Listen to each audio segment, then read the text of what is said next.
Hello friends, எங்கள் வீட்டில் கூழ் ஊற்றுற வீடியோ தான் பார்க்க போகிறோம். திங்கக்கிழமையே வீடெல்லாம் சுத்தம் பண்ணி வச்சாச்சு. அன்றைக்கி காலையில் கடைக்கு போகிறதுக்கு முன்னாடி ஜாடி எல்லாம் கழுவி காய வச்சுட்டு போயிருந்தேன்.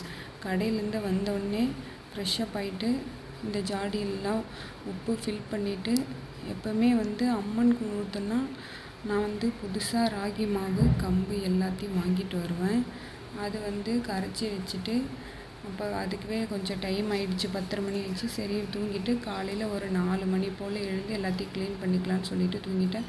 காலையில் 4 மணிக்கு எழுந்து அடுப்பெல்லாம் துடைச்சி விட்டுட்டு வீடெல்லாம் மாப் பண்ணிட்டு வரதுக்குள்ளே அடுப்பு விளக்கெல்லாம் காஞ்சிச்சு.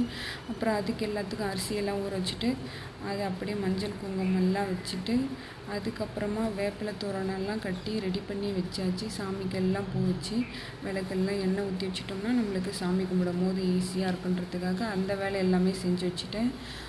அப்புறமா கூழ் செய்ய போயிட்டேன். கூழ் சூடாக வைக்கக்கூடாதுன்றதுக்காக ஃபஸ்ட்டு வழியாக கூழ் செஞ்சு வச்சுட்டேன்.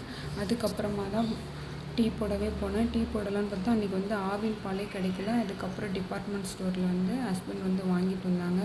திருச்சியிலலாம் சரியாக ஆவின் பாலே கிடைக்க மாட்டேங்குது. உங்கள் ஏரியாவில் கிடைக்குதான்னு கமெண்ட் பண்ணுங்கள். அதுக்கப்புறம் சாதமும் கருவாட்டு குழம்பும் செஞ்சுருந்தேன். கூழில் நல்லா ஆறுனதுக்கப்புறம் வேப்பிலை தோரணம் கட்டிட்டு அதில் கொஞ்சம் கட்டி தயிரும் மாங்காய் வெங்காயம் இதெல்லாம் போட்டு திருப்தியாக சாமி கும்பிட்டு நானும் கடைக்கு கிளம்பிட்டேன். இந்த வீடியோ பிடிச்சிருந்தால் மறக்காமல் சப்ஸ்கிரைப் பண்ணுங்கள்.